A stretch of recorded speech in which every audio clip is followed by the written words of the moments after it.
Hello everyone and welcome to Sinful Gaming. I hope you're all doing well, I hope you're all staying safe, and most of all, I hope you're all fighting that war against the grey. Today's video is our Black Library review, and today we're going to do something a little bit special because over the course of this week, starting the other day, Black Library are releasing 5 different Dawnbringer Crusade short stories called a Dawnbringer Short Stories. These will be coming out over the course of the week. They're all can be purchased as a bundle, and you'll get them each one each day to read, which is really cool. They do this on quite an often basis when they've got new sort of things to bring out. I remember some of these came out for Broken Realms for a bunch of the different characters. We're going to be taking a look at each of these stories, mainly because I absolutely love the Free Guild. I love Cities of Sigmar. That is my main army in Warhammer Age of Sigmar, and yeah, we're going to go through all of these. Now, this one is called The Road to Helsmarch by Luke Scull. I can't say I've read anything by Luke Scull yet, which is pretty cool. It does apparently have another short story, it goes on to say, so these are all quite interesting to read. So we're going to go through all of them as they come out over the course of the week and as I get a chance to read them, so you'll see them all coming up in the next few days, which is going to be great. But this story in particular here is about a pair of thieves that take up the Coin Malleus. The Coin Malleus is effectively a special token that those that join the Dawnbringer Crusades will gain to sort of show what they're doing. Now they join a Dawnbringer Crusade to escape justice in Hammerhall. Actually, quite funnily, from the Cinderfall district is where they're from, which is awesome. I loved seeing that. It just gave me a nice little chuckle going, hey, someone's actually using the name of that sort of, I guess, area of Hammerhall. Once again, for those who don't know, Cinderfall in Cinderfall Gaming actually comes from the section of Hammerhall that the Warhammer Quest Shadows over Hammerhall box set is set in. It has a Black Hut Fleet Master. I was playing with that model. Everyone knows I love my Scourge Privateers, and that's where the name actually came from. But effectively, they stole some relics from a wizard that maybe are not exactly the nicest relics they two random humans should be having. But they stole them to ensure the evil accompanies the marching Free Guild. Yeah, so it's not really a good story for them. They've stolen these relics. These relics are maybe a little bit too evil for them. And now there is all sort of evil following this march to this place called Helsmarch.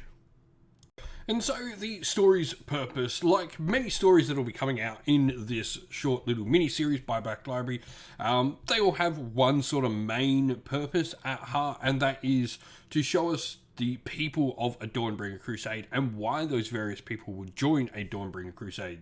Dawnbringer Crusades are not, I guess, often successful adventures. If you'd like to read a full novel on a Dawnbringer Crusade, you should definitely go pick up Dominion by Darius Hinks, which is a full story set about a massive Dawnbringer Crusade.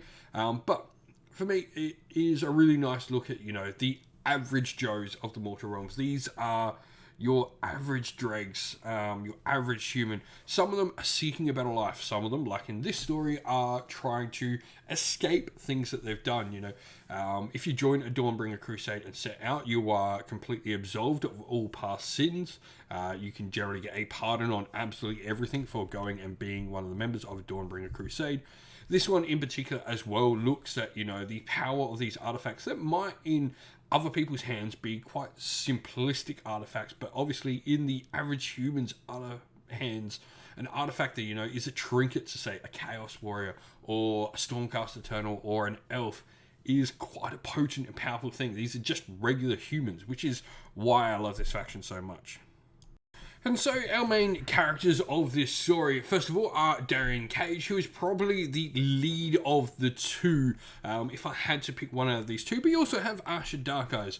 Both these characters are sort of slum-dwelling, reclaimed members of the Cities of Sigmar. Reclaimed is pretty much the term used for those that were, or at least descend from, if not directly were themselves, in the Mortal Realms when Sigmar came back to bring the life. These are the good guys that stayed in the Mortal Realms, that have fought in and maybe a little bit more hardy, and they don't resent the Azarites who sort of come in, taking control, have all the power and all of that. And that's sort of why you see a lot of these characters being like thieves and you know, ne'er-do-wells and all that sort of stuff, because they don't sort of have the opportunity that Azarites do just by birth. But Darian Cage is really interesting. He is a pretty decent fighter, pretty decent thief. You know, he's had to live this hard life. It's said he's had, you know, a really hard upbringing with a drunk and rather nasty father. And Asha doesn't really talk too much about her past, and Darian's never sort of pressed it, because the night terrors that Asha sort of suffers from, and the feeling she gets towards particular conversations they've had, lead him to go, well, that says enough about your past that I don't want to push you any further on it. And so normally in these particular reviews, I look at what sort of changes about the main characters, but these are short stories, not a lot awfully changes about them. And so in this instance, I'm going to talk about would I like to see these main characters again. I don't think there's anything particularly interesting about Darian Cage or Asha from what I've read so far, but I think there are definitely points that could be expanded upon more. You know, Darian is supposed to be this master sort of thief, and he's gone out and he's set and he's in this first part of Helsmarch. I would be interested to sort of see what the next part of his story would entail. Like, how do you continue him on from here? Does Helsmarch actually succeed as the Cities of Sigmar, or does he have to flee? There are certain instances within the story as well that I think make for some interesting points.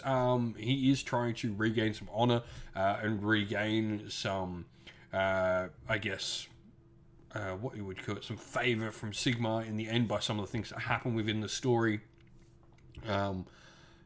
It'd be interesting to sort of see. I can't say I'm overly invested in the characters. I like the story as a whole, but I can't say I'm particularly drawn to want to see these two characters more. And so what does this short story particularly do well? I think one of the best things about this short story is in such a short space of time, you know, these are not long stories at all. It does a really great job at playing up and making you believe the connection, the love between our two main characters. Yes, they are a couple. And I think that's a really good job, you know. It plays up the importance of this, so events throughout the book really do hit home properly, which is really good. Like, if you've got these short stories, you need to get across those connections with the characters so quick, so fast, and I think this does a really good job of it, playing up that nice connection so you really do feel the endings of the story. And so, who would like this story? I think this is pretty self-explanatory, really. These short stories are going to be for fans of the Cities of Sigmar. If you're coming to Age of Sigmar from, say, Warhammer 40k, if you like Imperial Guard, I think Cities of Sigmar is definitely the sort of crossover force for you. It is that everyman army against, you know, a world of monsters. I'd say Guardsman probably has a little bit more of a horrifying life. You know, that 15 hours is certainly maybe a little bit more brutal than for a Cities of Sigmar. You maybe got 15 days in the Cities of Sigmar, because you've got to march there to get there first. You don't have spaceships to transport you, so maybe it's somewhat relatively similar in a time that you are going to spend on the battlefield. But yeah, if you're a Cities of Sigmar fan, if you've liked the Dawnbringer Crusades, if you enjoyed Dominion by Darius Hinks, this is definitely another story for you. Also, things like Cities of Secrets and stuff like that, if you've enjoyed them, you'd really like this story.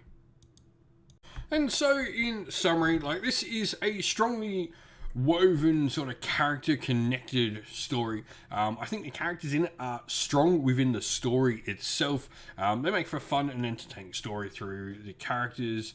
But, you know, though those characters, I think, outside and in the wider scope of things are maybe a little bit forgettable, they're definitely not going to be characters that are going to stick with me awfully too long outside of the story. But that doesn't mean they don't do a job really well within said story, if that makes sense. You know, they're sort of one part of this and they do it really well, but I don't think this has any sort of more grandiose or more potential for maybe a more interesting story. Not at the current point. Maybe there is more to this than what I'm seeing. There's definitely a few little points, but I don't think those are fully explored within the story to expand upon this anymore. But I'd be interested to see if something else came out for these characters, of course, because, I mean, I just love Cities of Sigmar. I will always be interested to see more stuff, but if you've read The Road to Helsmarch by Luke Scull, let us know your thoughts of it down in the comments below. Love to hear what everyone else thinks of these. And so that is the end of the video. We hope you all enjoyed it. If you did, please don't forget to leave a like and subscribe to the channel. Also, drop us a comment down below letting us know what you thought about the video as well. If you'd like to come chat more with me and other members of our great little community here at Sinful Gaming, we have a Discord server, which is linked down in the video's description, and also linked in the video's description are the best ways to help support the channel. This can either be by grabbing some channel merch, by going to our Ko-fi store or our Teespring store, or by grabbing some dice from somewhere like the Baron of Dice, where we are sponsored by such a company, or you can go help directly support us by Patreon or YouTube members as well. All of those things are linked down in the video's description. As a special thank you to everyone who does support via Patreon and YouTube members, we'd like to give you all a shout out. So thank you to our Patreons: Christian Weir, Soren, Kenny Lowe, Alderon Shot First, Andrew Bowen, Cure Dynamic, JJ Austrian, Average Wargamer, Domir, Mark Harvey, James Cater, Benjamin Swallows, Red Martin, Iron Grinch, Colorblind Magic, Grimscold, and Andy C. And to our YouTube members: Green Roots Gaming, Ronya, Lockloric, the Johnny84, David Ellsworth, Wolfric Nick, Broken Chef, Ariana Edwards, Revenar, Pink Nico Fire, Robin Mankiller, Monty Stabletop Terrain, Davis Weir, James Tillman, Gargamel196, Disco, and John Castle. Lastly, a special thanks to Lady Witchfox Art, who does all the amazing channel artwork for us, and indeed to everyone who helps come on and do the battle reports, and indeed to everyone who helps keep our Discord server a fantastic place for hobbyists to come chat. With that all said, everyone, thank you all for watching. Once again, don't forget to like and subscribe, drop a comment down below. Stay safe, everyone, stay well, and most of all, keep fighting that war against the grey. Ciao for now.